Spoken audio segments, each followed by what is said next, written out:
ज्ञानदेव हरिनाथ भगवान की जय। माऊली ज्ञानेश्वर महाराज की जय। तुकाराम महाराज की जय। ब्रह्म एकनाथ महाराज की जय। श्रोमणी सावता महाराज की जय। छत्रपती शिवाजी महाराज की जय।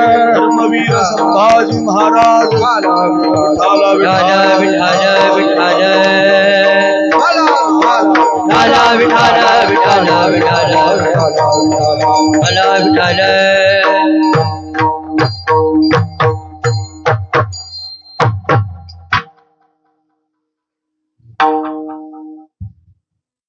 आपुलिया हिता जो असे जागता धन्य माता पिता तयाचिया।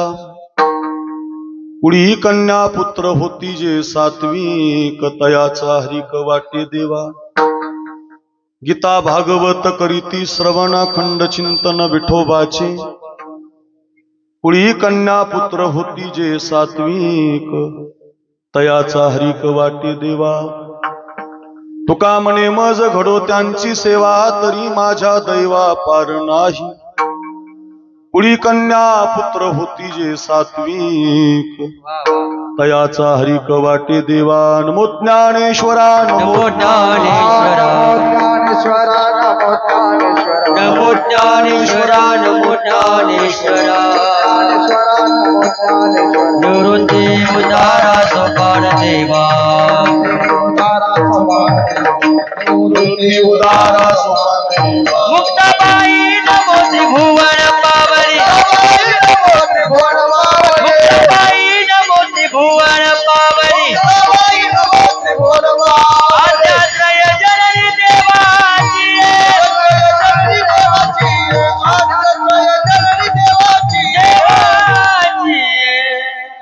नमो ज्ञानेश्वरा नमो ज्ञानेश्वरा निवृत्ती उदारा सोपान देवा। मुक्ताबाई नमो त्रिभुवन पावनी। आद्यत्रय जननी देवांची। श्री गुरुचरण सरोज रज निज मन मुकुर सुधारी। बरनऊ रघुबर बिमल जसु जो दायक फलचारी।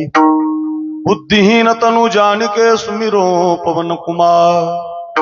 बल बुद्धि विद्या दिवु मोहि हरऊ कलेस विकार। महिम्न पारंते परम विदुषो यद्य सदृशि। स्तुतिर ब्रह्मादीनां पितदवसन्नास्तु ये गिरा। अथावाच सर्वस्व सुमति परिणामावधि गृणन्। ममापेश स्तोत्रे हरणिरपवाद परिकरहा। मस्तक माझा पायावरी या वारकरी संतांच्या विठाला विठाला विठाला विठाला। पंढरीच्या देवराया पंढरीच्या देवराया पंढरीच्या देवराया पंढरीच्या देवराया। दंडवत तुझ्या पाया दंडवत तुझ्या पाया तुझे पाया दंडवत तुझे पाया। पंढरीच्या देवराया दंडवत तुझे पाया दंडवत तुझे पाया दंडवत तुझे पाया। पंढरीच्या देवराया दंडवत तुझे पाया दंडवत तुझे पाया दंडवत तुझे दंडवत तुझे पाया। पंढरीच्या देवराया दंडवत तुझे पाया। जोडून या कर चरणी ठेवितो माथा। परिसावी विनंती माझी पंढरीनाथा। आपुलिया हिता जो असे जागता धन्य माता पिता तयाचिया। कुडी कन्या पुत्र होती जे सात्विक तयाचा हरिक वाटे देवा। अच्छा, पवित्र कीर्तन सेवेसाठी आपण सगळेजण एकत्रित आहोत। या कीर्तन सेवेसाठी निवडलेला अभंग वारकरी संप्रदायाच्या कलशस्थानी विराजमान असणारे जगद्गुरु श्री तुकाराम महाराज आणि तुकाराम महाराजांच्या अभंग गाथेमधला अतिशय महत्वाचा, बहुतेकांच्या पाठातला अत्यंत सोपा, 4 चरणाचा 4 कडव्याचा, हितासाठी जो कोणी जागा आहे त्याच्या जीवनातली फलश्रुती गाणारा गोड असा अभंग आहे। आपण या अभंगाचं गोड चिंतन 10:30 वाजेपर्यंत पाहण्याचा प्रयत्न करूया। पैकी अल्पसा पर्याय आहे आपल्या या सावखेड सावखेड भुई नावाच्या गावी गेल्या 12 वर्षापासून परंपरेचा चालत असलेला हा भव्यदिव्य स्वरूपाचा अखंड हरिनाम सप्ताह सोहळा बजरंग बलीच्या या पावन दरबारामध्ये, पवनसुत हनुमंतरायाच्या पावन दरबारामध्ये जागृत असं मारुती रायाचे मंदिर आहे. या मारुती रायाच्या पावन दरबारामध्ये एक तपपूर्ती सोहळा 12 वर्ष पूर्ण झाली की सप्ताहाची तपपूर्ती केली जाते. 25 वर्ष पूर्ण झाले की रौप्य महोत्सव केला जातो.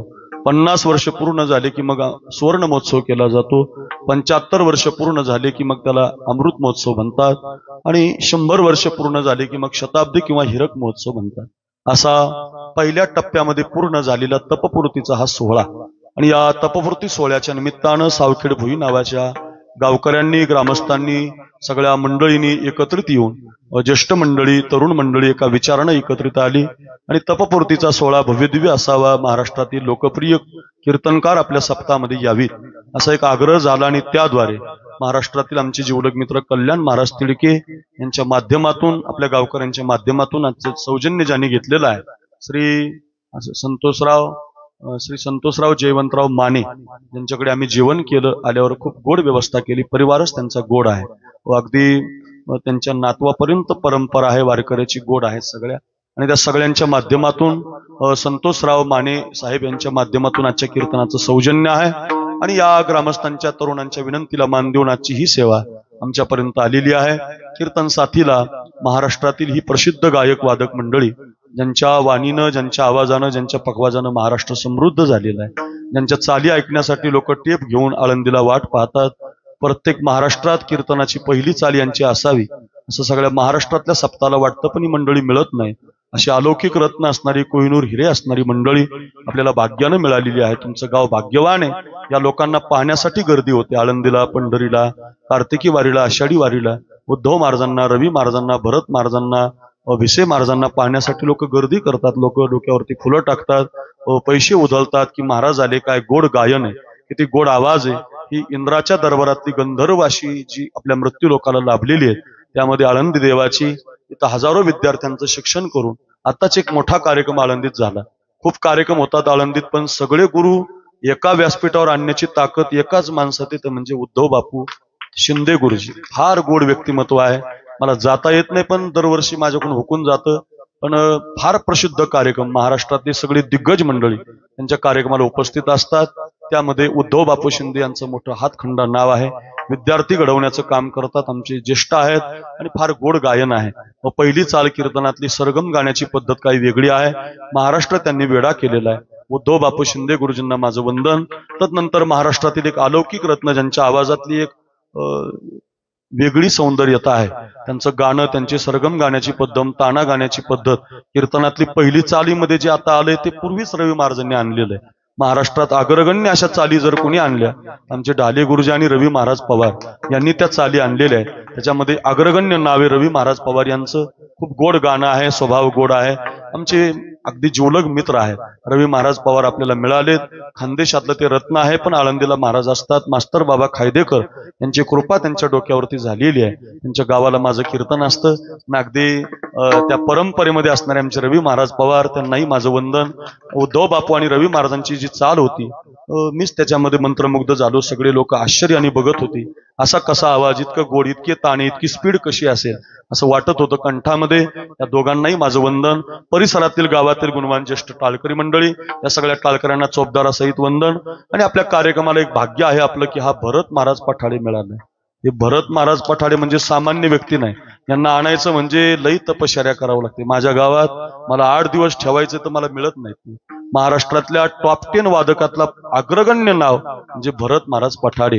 पठडीतले कीर्तनकार वैकुंठवासी नामदेव महाराज पठाडे आणि पठडीतला वादक भरत महाराज पठाडे. लई वाजवतो महाराज, इतक्या ताकदीनं वाजवतो. आणि 10 माणसं असू द्या, रियाज करताना असू द्या, कुणाची चाल असू द्या, फार साधा आहे, नम्र आहे. आणि त्यामुळं भगवंतानं त्यांच्या पदरामध्ये ते दान घातलेलं आहे. त्यांच्या घरातच पखवाजे तयार झाले. त्याचा लहाना भाऊही तेवढाच तयार. असं घरातच त्यांचे आशीर्वाद आहे. पंडित केशव गुरुजी जगदाळे यांच्याकडे अध्ययन करून मोठं एक नाव महाराष्ट्रभर वलय तयार झालंय. आळंदी असेल, पंढरपूर असेल, नारळी सप्ताह असेल, 2 लाख लोकांचा सप्ताह असेल आणि 2000 टाळकरी असतील तर वाजवायला कोण पाहिजे? भरत महाराज पठाडेच पाहिजे असं लोक म्हणतात.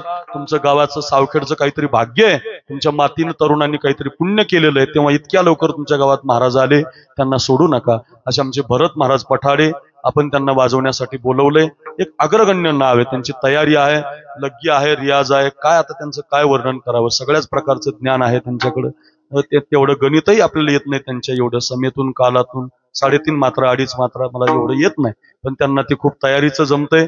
भरत महाराजांना वंदन. समोरून आपल्या भागातील एक उत्तम असा वादक नवीनच भरत महाराजासारखाच तयार झालाय. तो त्याच्या हातामध्ये किती रिदम आहे. आताच जर एवढा वाजवतोय तर अजून थोडा मोठा झाल्यावर कितीच वाजवल महाराज, प्रश्न पडलाय मला. आता सगळ्याला मागं टाकतोय बघा हा पोरगा, नावातच त्याच्या रोहन आहे. रोहन महाराज भिसे अतिशय छान वाजवतो, पुढं पुढं जाणारे. फक्त रियाज करा, रियाज करत राहा. असं भरत महाराजासारखं नम्र राहा, पकवाजाला देव माना. कुणी आलं की त्यांना मान दे जा, दर्शन घेत जा. आपल्या पोराने लय जास्त आलं की विसरून जातात, तसं नाही झालं पाहिजे. आलं की भरत महाराजासारखं राहिलं की मग अजून उंच अजून उंच अजून उंच, किती उंच जातो माणूस बरं का. रोहन महाराज ध्यानात ठेव, शिकायला मिळतं. तुमच्या समोर भरत महाराज बसले ना, मग तुम्हाला भरत महाराजापेक्षाही उंच जायचं असेल तर त्यांच्याकडून शिकून घ्यायच्या काही गोष्टी 8 दिवसामध्ये. मग अशी व्हिडिओ कॉल केला होता तेव्हा तुम्ही दोघं रियाज करत होते, मला फार आनंद वाटला, माझं मन भरून आलं. असे आमचे रोहन महाराज, तुम्हालाही माझं वंदन. आपण सगळी भाविक मंडळी, मातृवर्ग, या भागातली सगळी बसलेली महिला वर्ग, तरुण वर्ग, मातृवर्ग, ज्येष्ठ वर्ग, आल्यापासून स्वागत करणारी सगळी तरुण मंडळी, सगळ्यांना कोटी कोटी वंदन. चैतन्य साऊंड सर्व्हिस जालना आमचा अंकुश आहे. तसं सोमनाथ आबा येणारच होते, पण मी त्या आबाला म्हटलं तुम्ही येऊच नका, अंकुशच चांगला लावतो, तुम्ही आला तर पाच काय करता आमचं. सोमनाथ आबाला म्हटलं झोपून राहा, अंकुश आमचा बरा आहे. अंकुश अगदी गोड लावतो, त्याच्या हातातच अंकुश आहे, त्यामुळं प्रबल बाज गेन विको चांगले बटणं फिरवतो. अगदी अंकुश दादाला वंदन. शूटिंग करणारे 2 जण आमचे मित्र आहेत, त्यांनाही धन्यवाद. आपण सगळी या कार्यक्रमाला पंचकृषीतून, तालुक्यातून, देऊळगाव राजा, सिंदखेड राजा या भागातून आलेली सगळी मान्यवर मंडळी, बहुसंख्य माता भगिनी, सगळ्यांना कोटी कोटी धन्यवाद. सगळ्यांच्या चरणी साष्टांग प्रणिपात. अभंगाला, कीर्तनाला सुरुवात करतो. 10:30 वाजून 1 मिनिट सुद्धा होणार नाही. 10:30ला मीच मंडपातून निघालेला असेल. इतकं तंतोतंत कीर्तन असतं. फक्त एक काम करा, हाताने टाळी काही वाजू नका, मुखाने विठ्ठल विठ्ठल टाळी वाजवत जा, मुखाने विठ्ठल विठ्ठल म्हणत जा, आणि सर्वांगाचे कान करून. या लेकराला बोलू देऊ नका, लेकराला गर्दी करू देऊ नका. एखादं पळून गेलं तर त्याला जाऊ द्या, पण बडबड करू नका.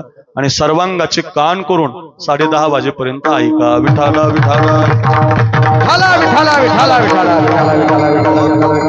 आजच्या कार्यक्रमासाठी जालना जिल्ह्याचं एक आयुर्वेदाचार्य नेतृत्व. तुमचे गुडघे, मानका, फिनका काही दुखत असेल तर आयुर्वेदिक औषध आहे आमच्या बळीराम दादा यादवांकडे बरं का. मोठा व्यक्ती आहे, चांगलं काम करतो. आळंदीला बरोबरच आम्ही शिकायला होतो, मोठे सप्ते पण त्यांनी केले. मला येताना आग्रह केला होता, पण मी समृद्धी मार्गाने आल्यामुळे मला जाणं झालं नाही. पण आमचे बळीराम दादा यादव, गोड व्यक्तिमत्व, सगळ्यांना सांभाळणारा. आताच मला वाटतं काहीतरी मोठा कार्यक्रम केला, वाबळी माऊलींचं कीर्तन होतं, तुम्हीच होते वाजवायला. बापाच्या कविता मी त्यांच्या ऐकल्या त्या तुमच्या कार्यक्रमामध्ये. खूप छान कार्यक्रम. आणि बळीराम दादा, माझ्या आजीचं दुखायचं, माझ्या चुलतीचे गुडघे दुखायचे, लय दवाखाने केले ना, आमच्या बळीराम दादांनी सहज एक औषध दिलं मला. आमची चुलती नीटच झाली, शेतातच जायला लागली महाराज. म्हणजे असं चांगलं काम आहे त्यांचं. आणि त्या संबंधातून आमचे बळीराम दादा यादव अगदी गोड काम करतायत, आयुर्वेदाचार्य आहेत. त्यांच्याकडे प्रत्येक आपल्या आजारावरती औषध आहे. ते पण आज योगायोगानं उपस्थित झालेत. बळीराम दादांना, त्यांच्या सानिध्यामध्ये काही मंडळी आली त्यांना, आणि गावातील सगळ्या पंचकृषी या सहकार्य करणार, चटई उचलण्यापासून तर काल्याच्या दहीहंडीपर्यंत ज्यांचं योगदान. शंकर महाराज आहेत, चोपदार आहेत, असं एखाद्याचं नाव राहिलं तर माफी मागतो. सगळ्यांची नावं घेतली अशी समजतो. सर्वांगाचे कान करून ऐका. विठाला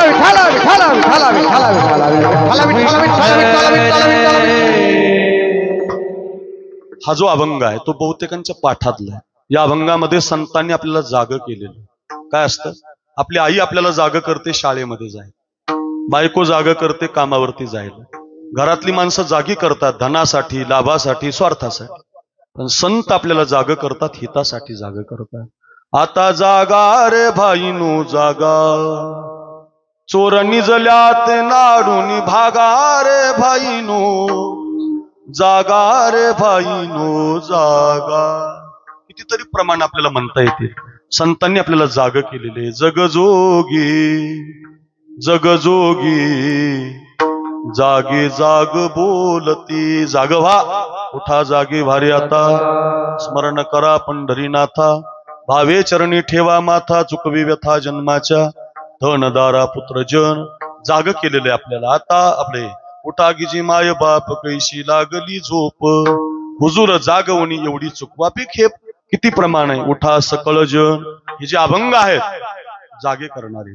प्रश्न असा आहे महाराज, जाग व्हा, त्याच्यासाठी 12 वर्ष झाले सप्ताह, पण जाग कुठं कुठं राहायचं? मग संतांनी सांगितलं, धन दारा पुत्र जन बंधू सोयरी पिशू, एवढ्या गोष्टीसाठी भरत महाराज जाग राहायचं.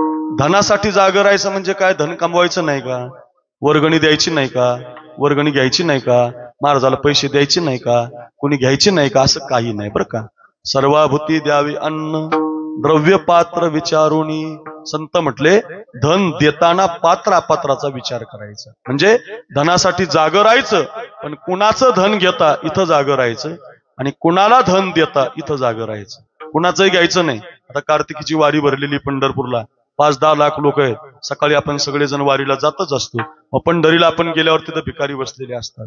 सारखं म्हणतात, 1-2 पैसा द्यावो धर्माला, आशीर्वाद लागेल तुमच्या मुला लेकराला.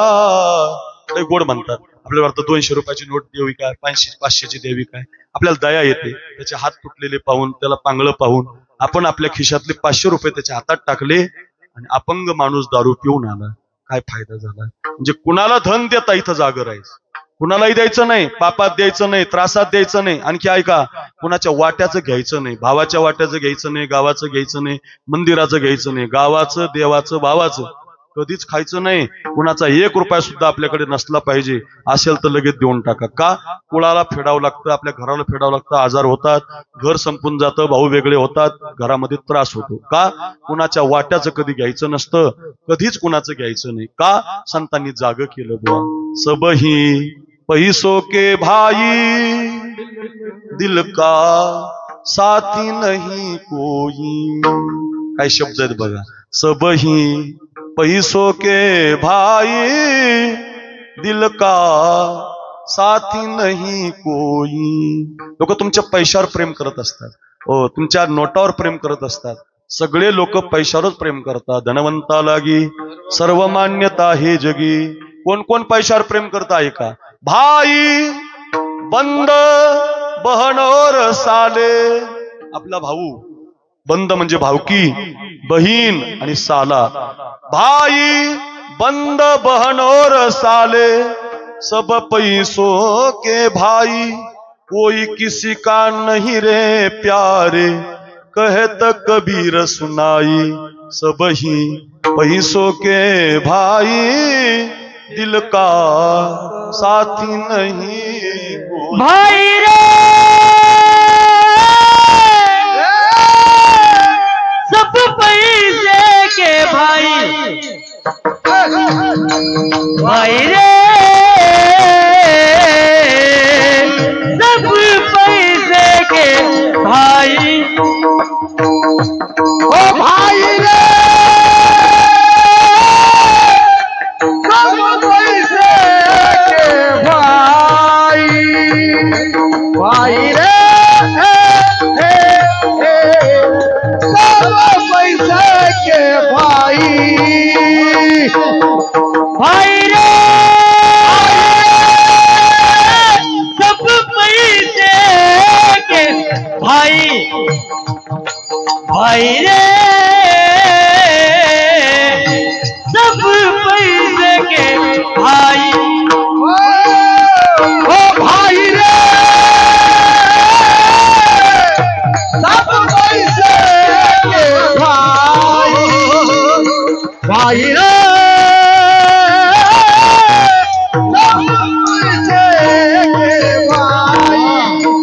अपना साथी कोई नहीं रे,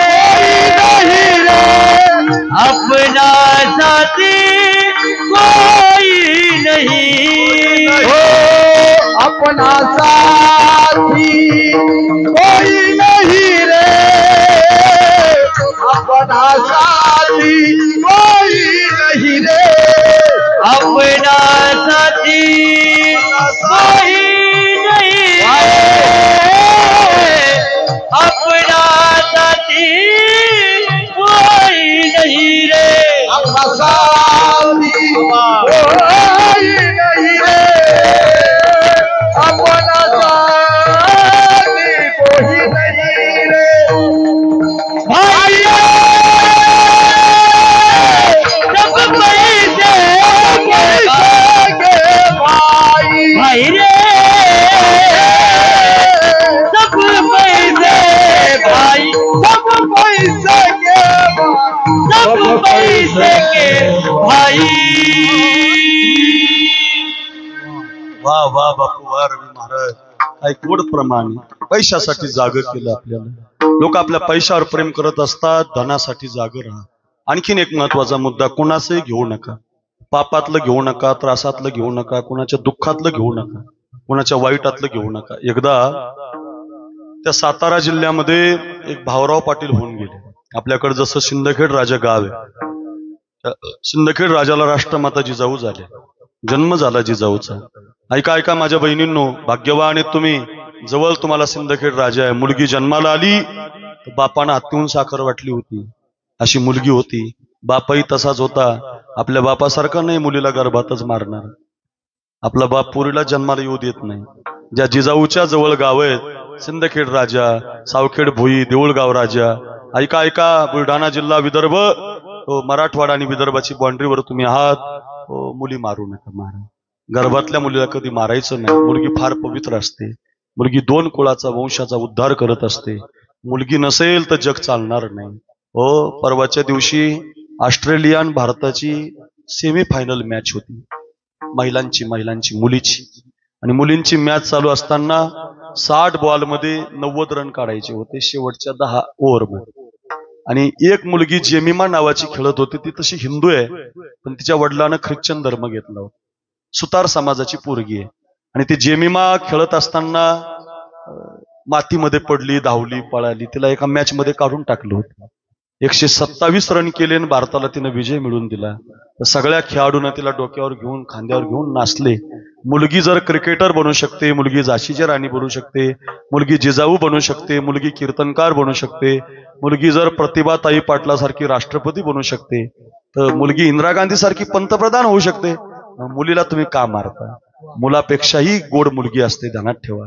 गर्भातल्या मुलीला कधी मारायचं नाही सांग ना आई मला कोण वाचवना तुझ्या विना जन्मासी मला कोण घालना विनंती माझी प्रत्येक आईला कितीही आग्रह केला तुमच्या मालकानं तर गर्भातल्या मुलीला मारू नका सांग ना ग आई मला कोण वाचवना तुझ्या विना जन्मासी मला कोण घालणार दुनियेचा रंग मला कोण दावणार तुझ्या विना जन्मासी मला कोण घालणार मुलगी म्हणत असते आईला होईल मी मोठी शिकून शिकून हे माय या आई होईल मी मोठी शिकून शिकून मारील भरारी पाखरी होऊन शाळेतून आल्यावरी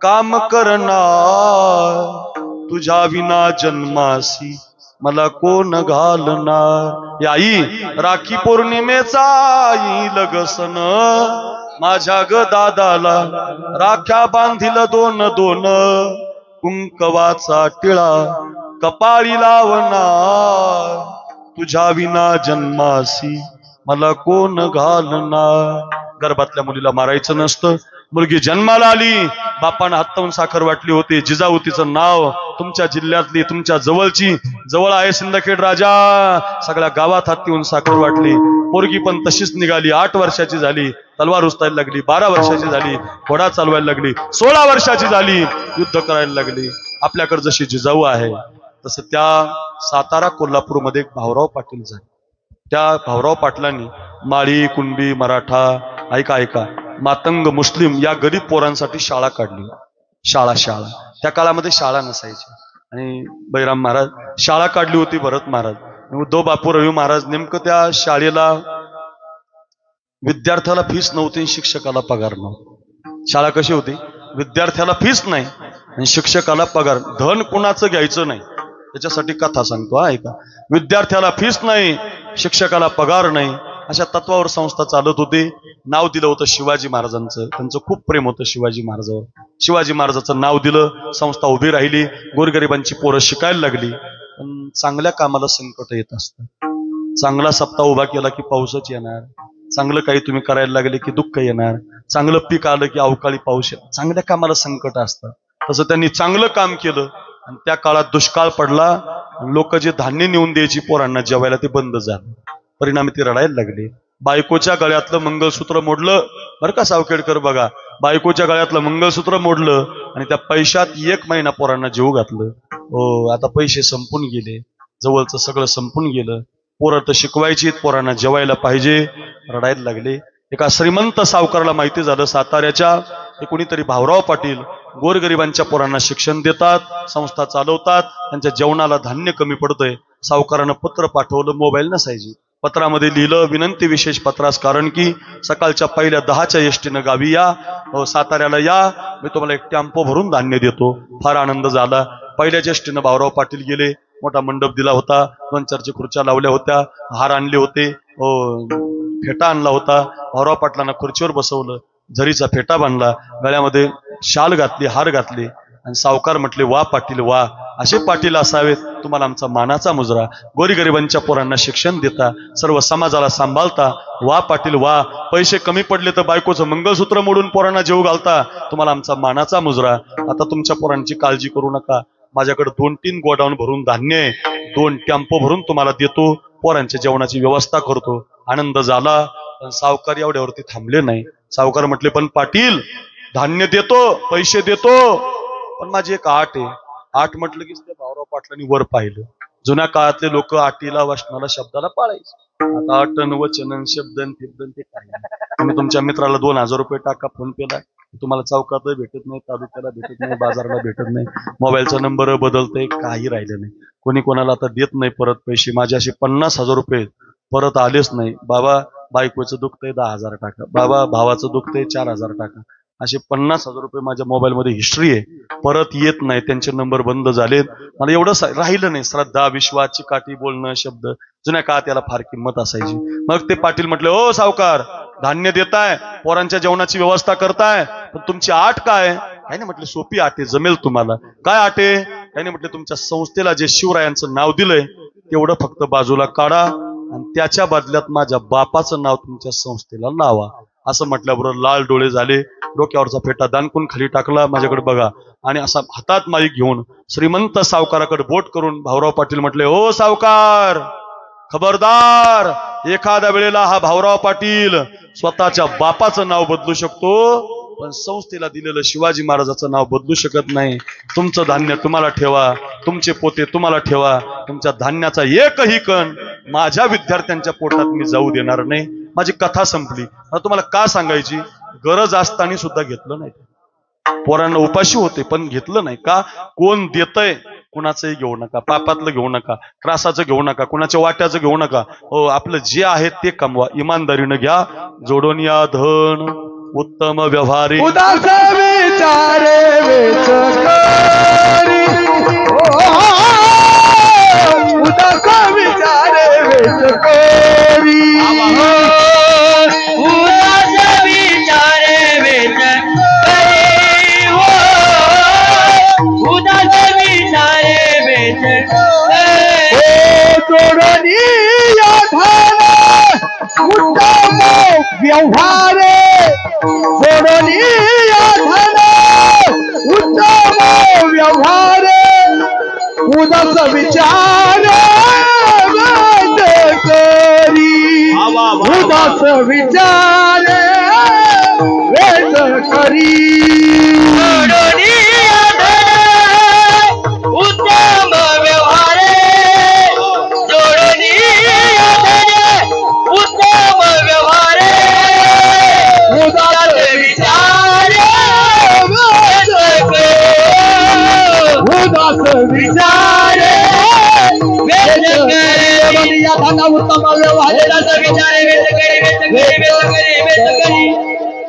वा रवी महाराज वा, काय गोड चाल आहे, किती गोड अर्थ आहे. जोडून या धन, धन कमवा, सोन्याची बिस्किट कमवा, त्याला विरोध नाही, पण इमानदारीची कमवा, कुणाच्या वाट्याचे नको, दुःखाचे नको, धनासाठी जागरा. चला दारा, दारा म्हणजे पत्नी, पत्नी.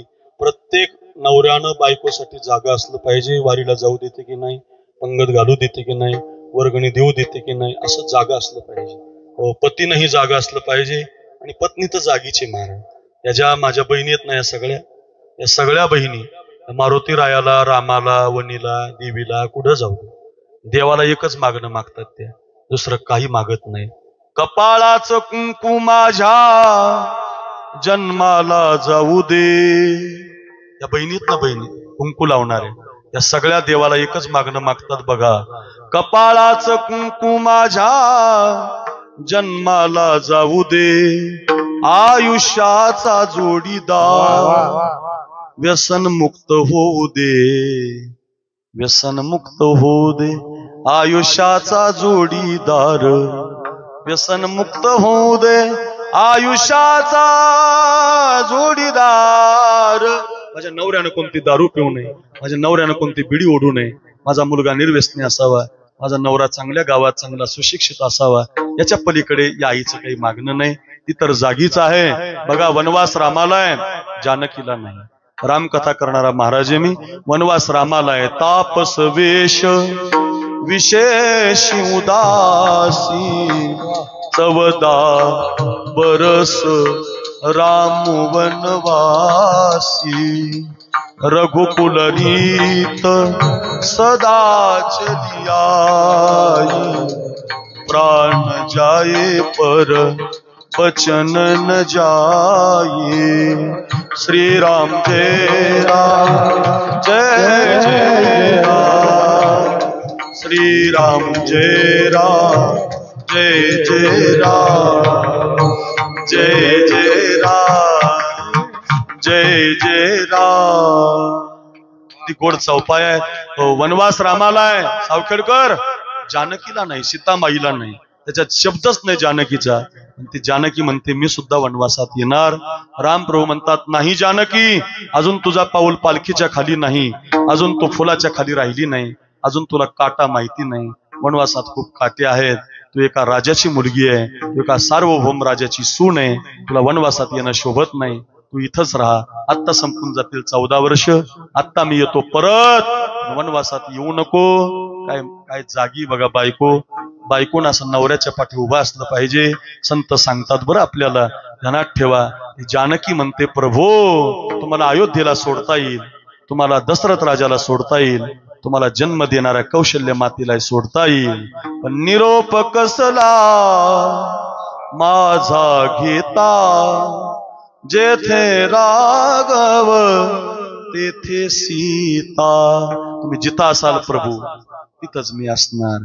ज्या मार्गी हे चरण चालते, त्या मार्गी मी तुमच्या पुढते. वनवासाची मला न भीती, तुम्हीच माझे भाग्य विधाता. जेथे राघव तेथे सीता. तुम्ही जिथं असाल तिथं ही तुमची पत्नी राहील. याला जागं राहणं म्हणतात. धन दारा, दारा म्हणजे पत्नी, पुत्र, पुत्र मुलासाठी जागं राहा बरं का आईंनो. प्रत्येक आईला विनंती, अय बोलू नका, ओ आजी, ओ माय, ओ माझ्या बहिणींनो, पोरांसाठी जागं राहा. पोरांसाठी जागा असलं पाहिजे. वाईट काळ आलाय, लहान लेकर मोबाईल शिवाय राहायला तयार नाही.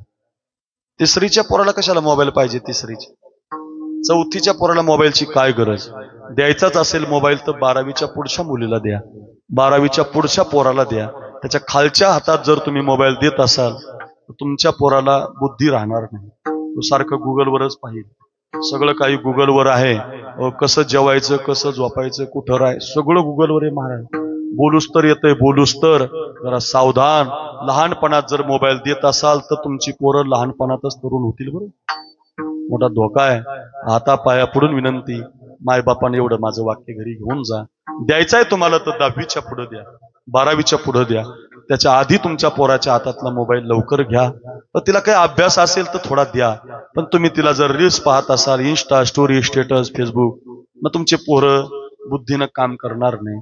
त्याचं व्यसन लागायला लागलं आपल्याला. कीर्तनकार कीर्तनात पाहायला लागला, गायक गाता गाता पाहायला लागला, वादक पखवाज वाजवता वाजवता पाहायला लागला. हे आमचं का घेतलं, तुम्हाला राग येईल म्हणून, आमचे मित्र आहेत म्हणून. आमचं जाऊ द्या, तुम्ही सगळेजण कीर्तनात पाहताय, जेवताना पाहताय.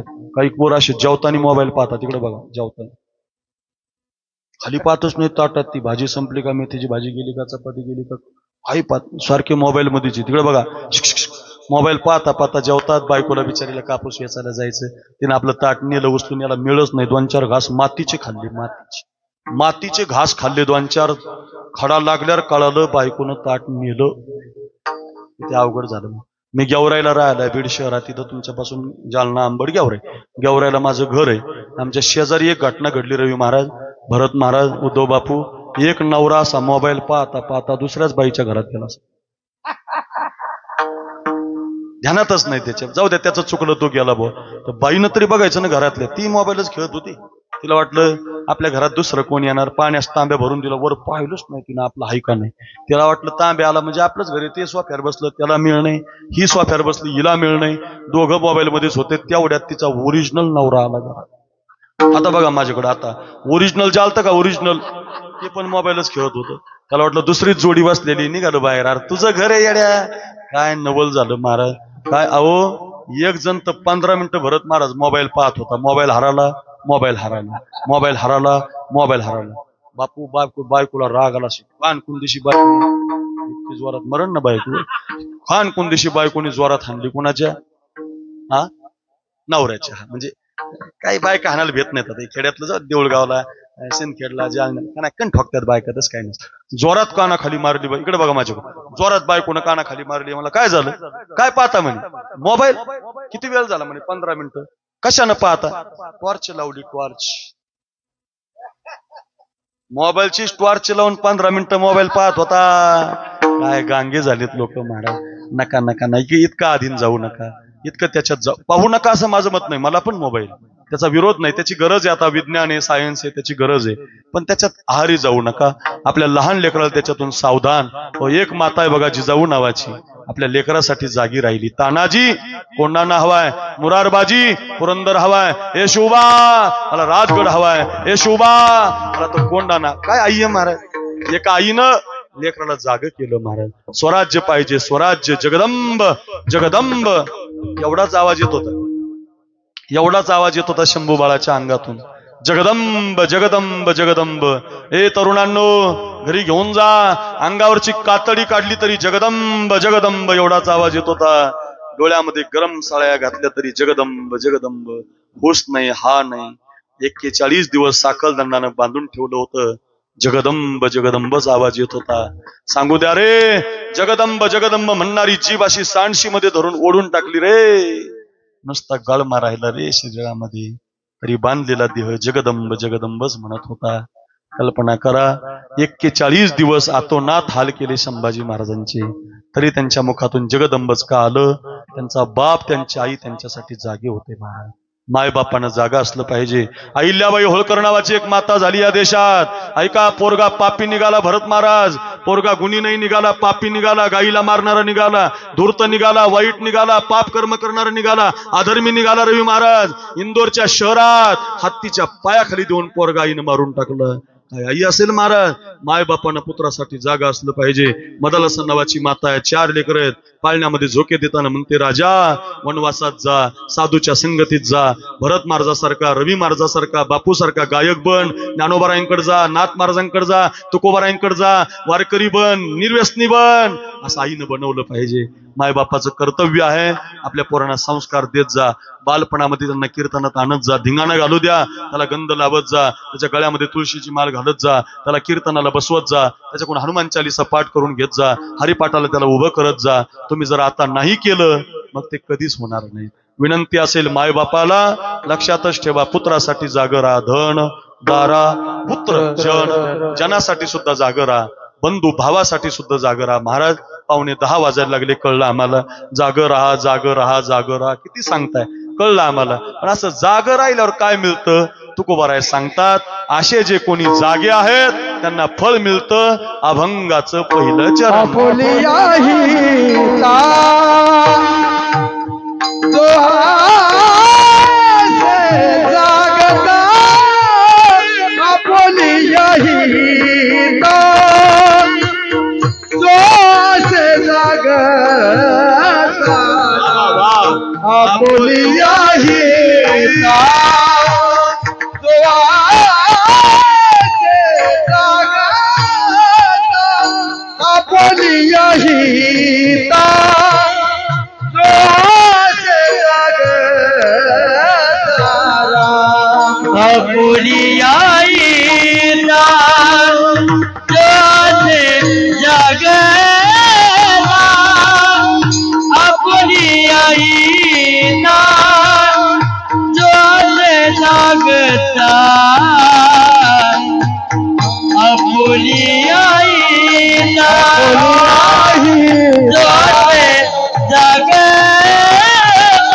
काय गोड चाल लावली वा, लय आवडते मला चाल. कीर्तना रवी महाराज असते म्हणजे त्यांच्याकडून म्हणून घेत असतो मी. फार गोड, मलाच आवडते काय नवल. डॉक्टर नामदेव शास्त्री बाबांना आवडते महाराज, त्यांचा आवाज अतिशय आवडीचा आहे. रवी महाराज आहेत ते अजूनही त्यांच्या चाली महाराष्ट्राला वेड लावतायत, फार गोड आहे. चला आपुलिया हिता असा जो कोणी आता सांगितलेला भाऊराव पाटलांसारखा, जिजाऊ मातेसारखा, जानकी मातेसारखा असा जो कोणी जागा आहे त्याला फळ मिळतं. धन्य माता पिता तयाचिया, त्याला त्याला त्याला धन्यता नाही, मग त्याच्या माय बापाला धन्यता दिली जाते. त्यांच्या आई वडिलाला धन्यता, जानकी मातेला धन्यता नाही, जनक राजाला धन्यता. भाऊराव पाटलाला धन्यता नाही, मग त्यांच्या आई वडिलाला धन्यता. शिवाजी महाराजाला धन्यता नाही, त्यांच्या माय बापाला धन्यता. धन्य माता पिता तयाचिया, काय गोड आहे बघा. जो हितासाठी जागा आहे त्याला धन्यता नाही, त्यांच्या माय बापाला धन्यता दिली जाते. आणि धन्यता खरी मायबापालाच असली पाहिजे. मायबापच अशी मुलं जन्माला घालत असतात. ध्यानात ठेवा, कायम लक्षात ठेवा. हितासाठी जगत जा, दुसऱ्यासाठी जगत जा. जी माणसं दुसऱ्यासाठी जगली, हितासाठी जगली, त्यांचं तर कल्याणच झालं, पण त्यांच्या माय बापाला तुकोबारायांनी धन्यता दिली. धन्य माता पिता तयाचिया, धन्य त्याची माय प्रसवली. नारायण गाय नारायण ध्याय, धन्य त्याची माय प्रसवली. किती प्रमाण, किती शब्द आहेत बघा. अर्थ एवढाच आहे, धन्यता मिळते. त्या पारनेर तालुक्यामध्ये गुरुजी एक राळेगण सिद्धी नावाचं गाव. आपला जो विदर्भ आहे, पुढे जालना आहे, जालन्याच्या पुढे संभाजीनगर आहे. संभाजीनगरच्या पलीकडून अहिल्यानगर जिल्हा आहे. अहिल्या मध्यस्थी आहे. पुण्याच्या आणि मराठवाड्याच्या मधला जिल्हा म्हणजे अहिल्यानगर. त्याला पूर्वी अहमदनगर म्हणायचे, आता अहिल्यानगर म्हणते. जसं आपलं संभाजीनगर झालं तसं ते अहिल्यानगर आहे.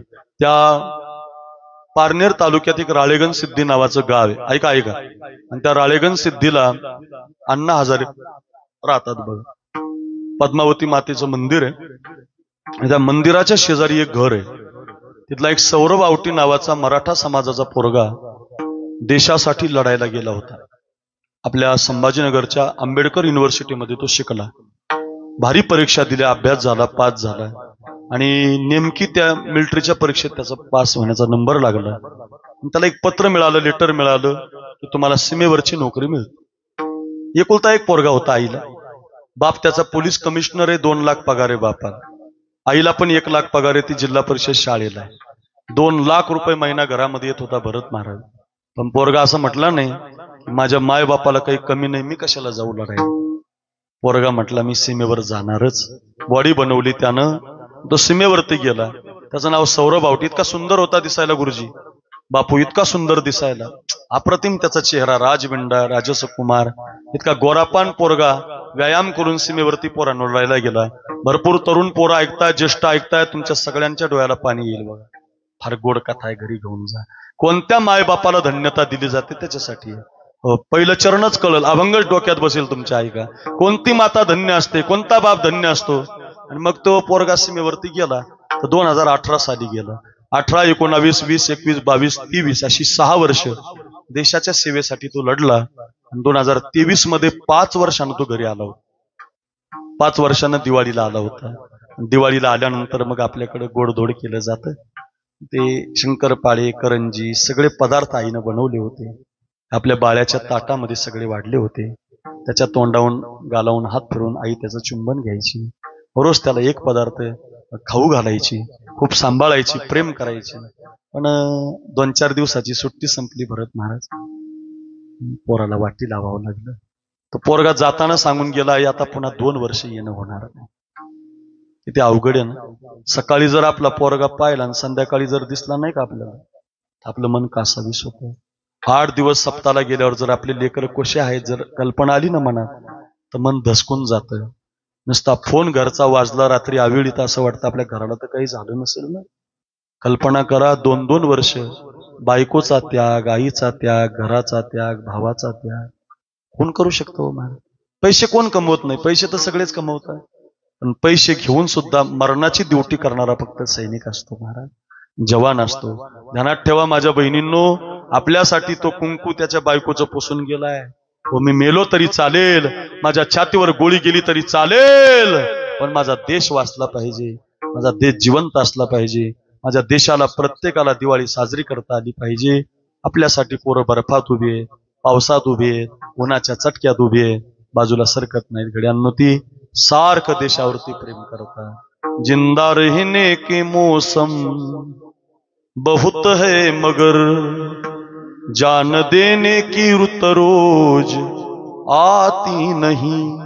हुस्न और इश्क दोनों को रुसवा करे, ये जवानी जोखों में नहाती नहीं.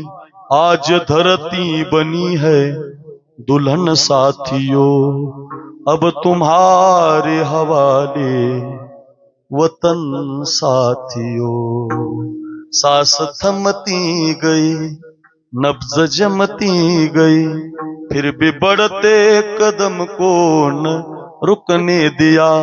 कट गए सर हमारे तो कुछ गम नहीं, सर हिमालय का हमने न झुकने दिया.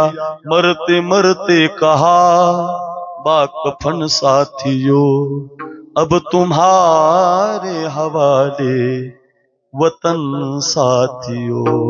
देशासाठी महाराज, आईच्या गर्भात भूमगली झुंजाराची रीत.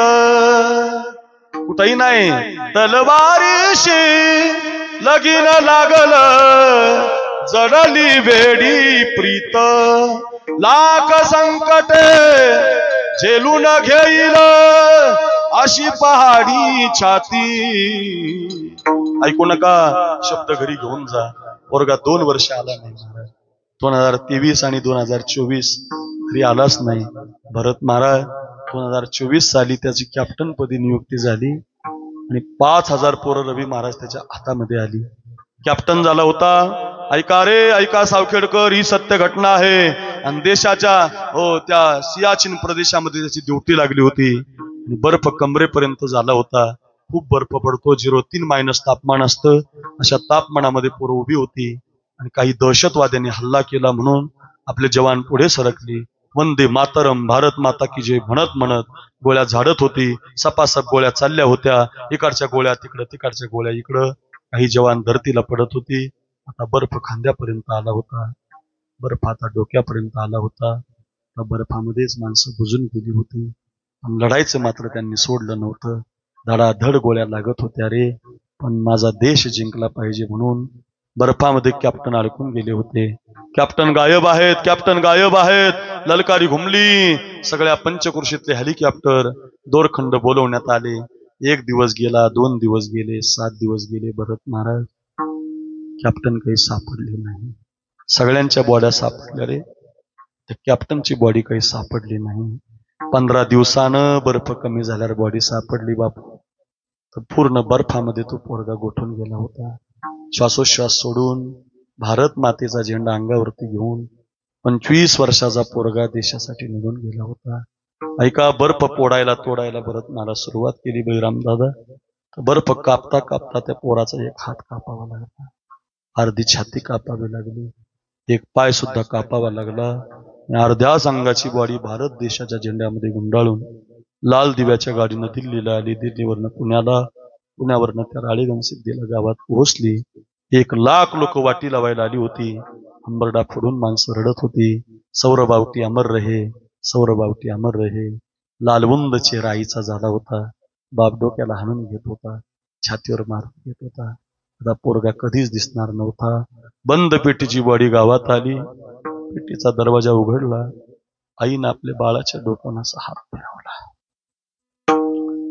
दुभंगली धरणी माता, फाटले आकाश, फाटले आकाश. कधी भेटणार माझा बाळ सखा ग, बाळ सखा. गालावरून हात फिरवूनी आई पोटाशी धरते. जीवलग पुत्र माझा झाला पर, बापाचे मन गहिवरते. बांधल्या तळ्याचा फुटला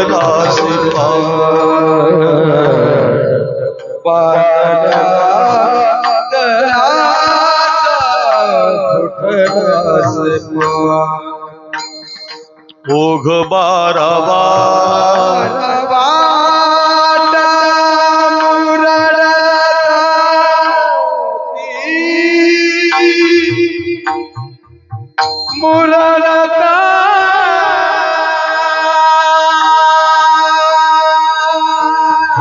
आपल्या बाळाच्या गालावून ती आई हात फिरवत होती. हात फिरवता फिरवता खाली हात गेला. पाहिलं तर माझ्या बाळाला हात नाही, माझ्या बाळाला छाती नाही, माझ्या बाळाचा पाय नाही.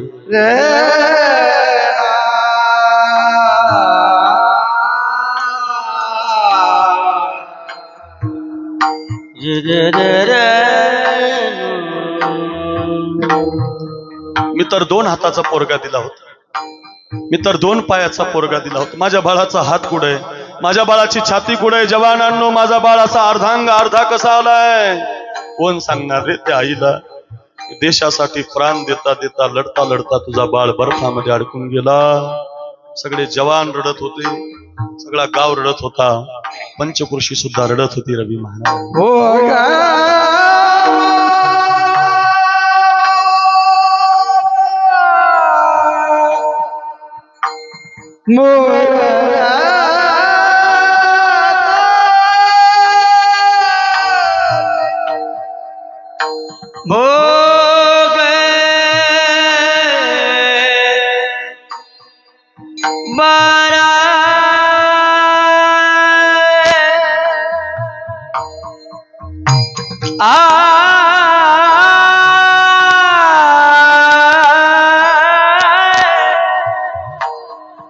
Yeah.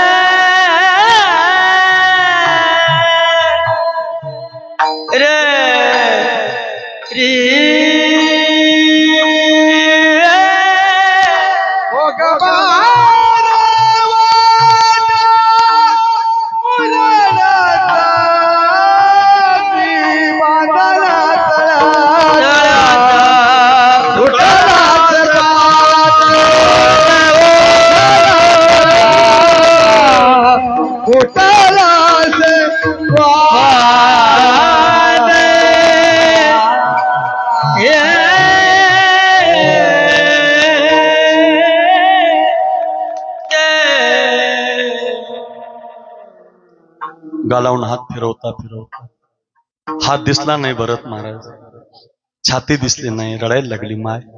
माझ्या 2 हाताचा पोरगा होता, एकटा सुंदर होता, का झाला असं?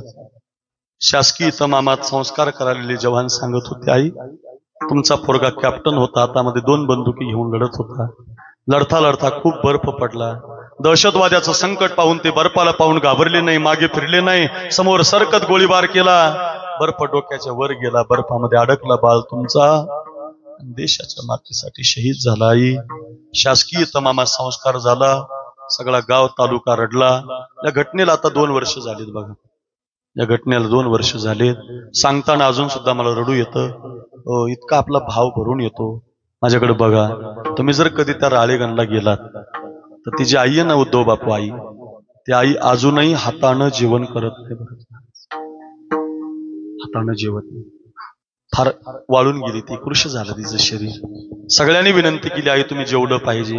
मी कीर्तन केली रवी महाराज, खूप समजून सांगितलं त्या आईला, पण बहिराम दादा ती आई ऐकत नाही. ती एकच वाक्य म्हणते, माझ्या तोंडाच्या जवळ हात आला घास घ्यायला, माझ्या सौरभचा हात मला दिसतो, माझा बाळ बिना हाताचा गेला. कोण सांगणार होते आईला की तुझा बाळ आता कधीच परत येऊ शकत नाही? 25 वर्षाचा पोरगा या देशाच्या मातीसाठी छातीवर गोळ्या घेऊन झेलून जातो, देशासाठी नाव करतो, आपल्यासाठी जातो मरतो. त्यानं साथ दिलं हिते, पण तुकाराम महाराज त्या जवानाला धन्यता देत नाहीत.